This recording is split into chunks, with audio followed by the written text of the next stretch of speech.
அனைவருக்கும் ஜெய்பீம் வணக்கம். இன்று கச்சத்தீவுக்கு அருகாமையில் மீன் பிடித்ததாக 32 தமிழக மீனவர்களை இலங்கை கடற்படை கைது செய்திருக்கிறது. தொடர்ந்து இதுபோன்ற அத்துமீறல்களில் ஈடுபட்டு வரும் இலங்கை அரசாங்கத்தை ஒன்றிய அரசு கண்டிக்க வேண்டும்.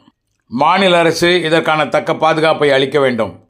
அவர்களை ஒரு மாநிலத்து மீனவர்களாக கருதாமல் ஒரு தேசத்தினுடைய மீனவர்களாக கருத வேண்டும் இந்த ஒன்றிய அரசு. உடனடியாக நடவடிக்கை எடுத்து 32 மீனவர்களையும், இதற்கு முன்பாக இலங்கை வசம் இருக்கும் மீனவர்களையும், அவர்களுடைய பொருளாதாரத்திற்கு ஆதாரமான படகுகளையும் மீட்டுத் தர வேண்டும் என்று அபயம் வழங்கும் பாபா சாஹிப் அம்பேத்கர் அறிஞர் பாசறையின் சார்பாக அபயம் ஏஎன் லெமுரியர் அன்புடன் கேட்டுக்கொள்கிறேன். ஜெய்பீம் வணக்கம்.